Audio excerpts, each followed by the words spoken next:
اللہ تعالیٰ سورہ دخان کی آیت نمبر 10 میں کہتے ہیں فَارْتَقِبْ يَوْمَ يَأْتِي السَّمَاءُ بِدُخَانٍ مُبِينٍ، پس انتظار کرو اس یوم کا آ جائے آسمان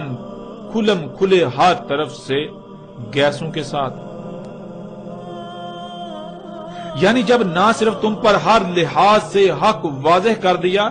بلکہ تم وہ سب اپنی آنکھوں سے ہوتا ہوا بھی دیکھ چکے، اس کے باوجود تم یلعبون ہی کر رہے ہو، یعنی وہی سب کرتے ہو، فطرت میں چھیڑ چھاڑ کرتے ہو، فطرت میں تبدیلیاں، اللہ کی خلق میں تبدیلیاں، فضول کاموں میں وقت کا ضیاع، فطرت میں پنگے لینے سے جو تمہارے سامنے آیا اسی کے پیچھے ہو لیے، اور ترقی کے نام پر فساد کرتے جا رہے ہو، سنجیدگی کی بجائے کھیل کود اور فضول کاموں میں مصروف ہو، دنیا میں آنے کے مقصد کو نہ پہچانا اور اسے پورا نہ کیا، اور یہی سب کرتے رہے اور کر رہے ہو جس سے تمہیں بار بار سختی سے روکا، بار بار سختی سے منع کیا، اللہ کی مخلوقات کا مس یوز کر رہے ہو، ان کا غلط استعمال کر رہے ہو جس سے تمہیں بار بار روکا، تو پھر یہ سب ہو کر رہے گا۔ کیا ہو کر رہے گا؟ قریب ہی بہت جلد ایک ایسی مدت آئے گی، ایک ایسا پیریڈ آئے گا، ایسا وقت آئے گا کہ آسمان یعنی وہ فضا جس میں تم سانس لیتے ہو، جس میں تم رہ رہے ہو، وہ ہر طرف سے ہر لحاظ سے گیسوں سے بھر جائے گی۔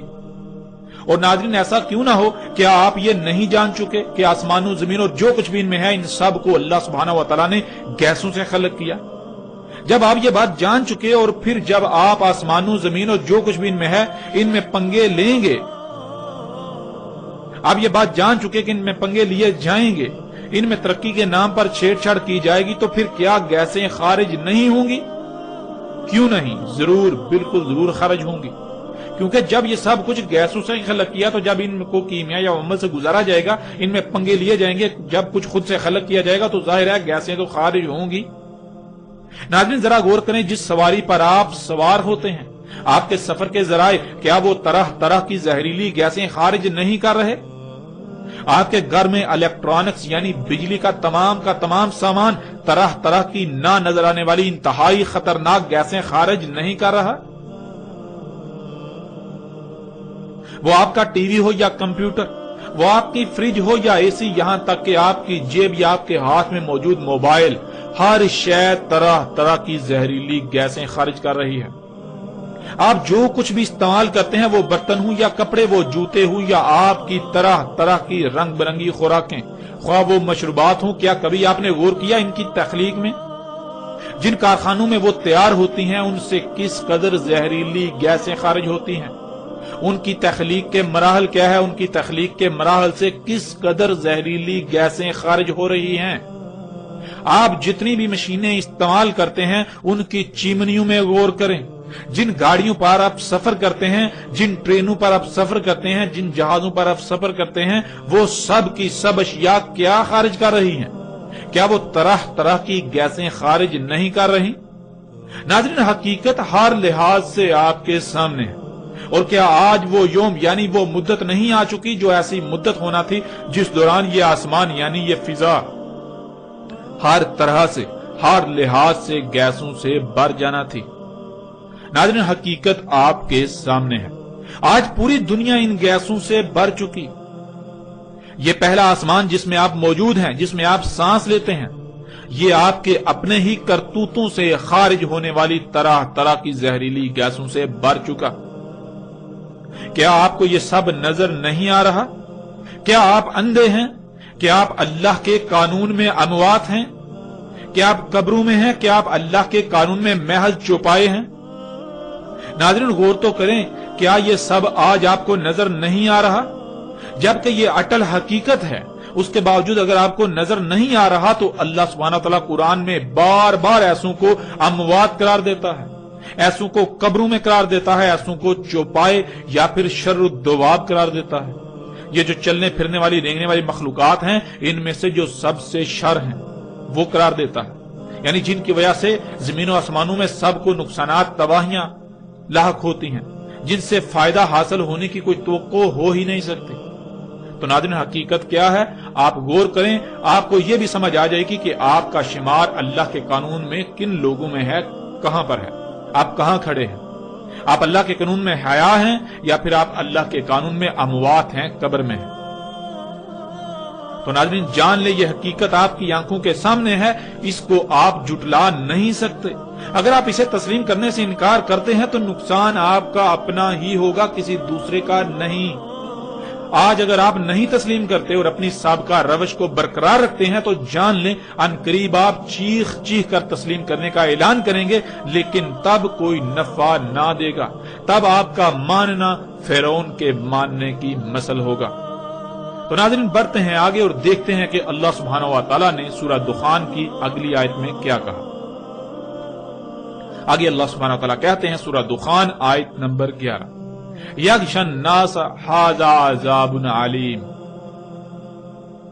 جو انسانوں کو ڈھانپ لے گا یہ سزائے علیم ہے، عذاب علیم ہے۔ اللہ سبحانہ و تعالیٰ نے اس آیت میں یہ بات واضح کر دی کہ جب وہ مدت آئے گی کہ آسمان کھلم کھلا ہر لحاظ سے ہر طرف سے گیسوں سے بھر جائے گا، یعنی یہ فضا جس میں آپ موجود ہیں یہ گیسوں سے بھر جائے گی تو کیا ہوگا؟ یغشی الناس، انسانوں کو ڈھانپ لیں گی، یعنی جیسے رات کو اندھیرا چھا جاتا ہے کہ ہر شے کو ڈھانپ لیتا ہے، بالکل ایسے ہی یہ گیسیں انسانوں کو ڈھانپ لیں گی۔ یہاں یہ بات ذہن میں ہونا بہت ضروری ہے کہ اندھیرے کو انسانی آنکھ دیکھنے کی صلاحیت رکھتی ہے، لیکن انسانی آنکھ تمام کے تمام گیسوں کو دیکھنے کی صلاحیت نہیں رکھتی، ماں سوائے صرف چند دیکھ کے۔ اس لیے اس وقت جب وہ مدت آئے گی، وہ پیریڈ آئے گا، تو اس وقت یہ گیسیں ایسے ہی موجود ہوں گی جیسے اندھیرا چھا جاتا ہے، لیکن عام انسانی آنکھ سے نظر نہیں آئیں گی، یعنی اس طرح نظر نہیں آئیں گی، عام انسانی آنکھ سے نظر آنے میں اس طرح نہیں ہوں گی۔ البتہ اگر ایسا آلہ ہو جس سے ان گیسوں کو دیکھنے کی صلاحیت حاصل ہو جائے تو اس آلے سے آسمان یعنی یہ فضا ایسے ہی نظر آئے گی جیسے کہ اندھیرا چھایا ہوا ہو، یعنی یہ گیسیں اس طرح چھائی ہوئی نظر آئیں گی جیسے اندھیرا چھا جاتا ہے، یعنی جیسے آپ دیکھتے ہیں کہ آج کل سموگ ظاہر ہوتی ہے جو بالکل دھند کی طرح نظر آتی ہے، لیکن وہ دھند نہیں بلکہ یہی گیسیں ہوتی ہیں جو انسانوں کے مفسد اعمال سے خارج ہوئیں، جو محض اس وجہ سے ظاہر ہوتی ہیں کہ جب کوئی کیمیائی عمل ان میں وقوع پذیر ہوتا ہے، یعنی موسم کے اتار چڑھاؤ کی وجہ سے وہ آپس میں جب ان کا اختلاط ہوتا ہے تو ان کا کچھ وقت کے لیے ظہور ہو جاتا ہے۔ جیسے مثال کے طور پر جب آپ یہ گیسیں اپنی گاڑی یا کسی آپ فیکٹری کی چمنی سے دیکھتے ہیں خارج ہو رہی ہیں، تو جب خارج ہو رہی ہیں تو اس وقت وہ نظر آ رہی ہوتی ہیں، لیکن تھوڑی دیر بعد وہ انویزیبل یعنی کہ نظر آنا بند ہو جاتی ہیں، وہ نظر نہیں آتی۔ بالکل اسی طرح یہ جسے آپ سموگ کہتے ہیں یہی گیسیں ہیں، اسی طرح اس فضا میں موجود ہیں لیکن نظر نہیں آ رہی۔ جب ان میں موسم کی وجہ سے کوئی کیمیائی ری ایکشن ہوتا ہے، کوئی عمل ہوتا ہے، تو اس عمل کے رد عمل میں یہ دوبارہ یہ ظاہر ہو جاتی ہیں۔ اور یہ کیوں ظاہر ہوتی ہیں جسے آپ سموگ کہتے ہیں آج کل؟ یہ اللہ کی آیات میں سے ہے، یہ انسانوں کو یہ دکھانے کے لیے ہے کہ عقل کے اندھو دیکھو، آج یہ فضا ان گیسوں سے بھر چکی۔ یہ صرف اور صرف آپ کو دکھانے کے لیے اللہ نے قانون میں ایسا کر دیا کہ وقتاً فوقتاً یہ اس طرح ظاہر ہوتی رہیں، تاکہ آپ پر یہ چیز بالکل واضح کر دی جائے کہ یہ اس طرح سے آپ کو لپیٹ میں لے چکی ہوئی ہیں، انہوں نے اس طرح سے آپ کو ڈھانپ لیا ہوا ہے۔ تو ناظرین جب دنیا میں یہ حالت ہو جائے گی تب اس وقت اللہ انسانوں سے کلام کرتے ہوئے یہ کہہ رہا ہے ھذا عذاب علیم، یہ عذاب علیم ہے۔ ناظرین یہاں یہ بات ذہن میں ہونا بہت ضروری ہے کہ اللہ انسانوں کو عربی کے محض ان 3 الفاظ میں ایسا نہیں کہہ رہا، بلکہ اللہ تو انسانوں سے کلام کرتا ہے، انسانوں سے گفتگو کرتا ہے جیسے اس کا قانون ہے، اور اللہ کا قانون یہ ہے کہ اللہ انسان چونکہ بشر ہیں تو انہی میں سے کسی بشر کا انتخاب کرتا ہے، اور اس کے ذریعے سے یعنی اس بشر کے ذریعے سے اللہ انسانوں سے انہی کی زبان میں کلام کرتا ہے، گفتگو کرتا ہے۔ تو جب دنیا میں یہ وقت آ گیا کہ یہ فضا ہر طرف سے کھلم کھلا گیسوں سے بھر چکی، جو کہ انسانوں کے اپنے ہی مفسد اعمال کی وجہ سے ہوا، اور وہ گیسیں انسانوں کے لیے عذاب علیم یعنی ان کے اپنے ہی مفسد اعمال کی سزا بن جائیں گی، تو اس وقت اللہ اپنے کسی عبد بشر یعنی اپنے کسی غلام بشر کے ذریعے انسانوں سے کھول کھول کر یہ کہہ رہا ہے، انسانوں سے کلام کر رہا ہے کہ یہ تمہارے اپنے ہی برے اعمال کی سزا ہے تمہارے لیے۔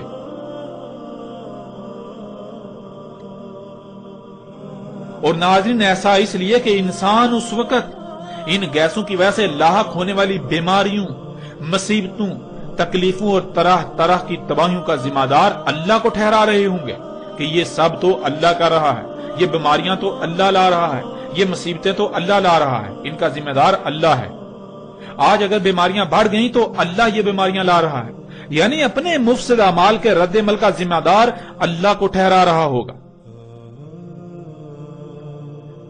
لیکن اس وقت اللہ اپنے ایک غلام کے ذریعے، ایک بشر غلام کے ذریعے انسانوں سے یہ کہہ رہا ہوگا کہ یہ سب اللہ نہیں کر رہا، اللہ ظالم نہیں ہے، اللہ ظلم نہیں کرتا، اللہ پر بہتان عظیم مت باندھو، یہ سب تمہارے اپنے مفسد اعمال کے نتائج ہیں، یہ سب کا سب اسی فساد کا اظہار ہے جو تم نے آج تک اپنے ہاتھوں سے کیا۔ اس لیے اللہ پر الزام تراشی مت کرو، اپنے کیے ہوئے فساد کے اظہار کی ذمہ داری اللہ پر مت تھوپو۔ اللہ سبحان ہے، اللہ اس سے پاک ہے کہ وہ کوئی ایسا کام کرے جس سے فساد ہو، جس سے تباہی آئے۔ اللہ فرط نہیں کرتا، اللہ نے جو کچھ بھی خلق کیا سب کچھ کامل پرفیکٹ خلق کیا، وہ عیبدار خلق نہیں کرتا، وہ نقائص و خامیوں والا خلق نہیں کرتا، وہ سبحان ہے۔ آج جو خرابیاں تمہیں زمین و آسمانوں میں نظر آ رہی ہیں ان سب کا ذمہ دار تم انسان ہو، ان سب کے ذمہ دار تم بذات خود انسان ہو، یہ سب تمہارے اپنے ہی ہاتھوں سے کیے ہوئے کرتوتوں کا نتیجہ ہے، وہ کرتوت جنہیں تم آج تک ترقی کا نام دے رہے ہو، اس کے باوجود کہ تم پر سب کچھ ہر لحاظ سے کھول کھول کر واضح کیا جا چکا۔ تو ناظرین غور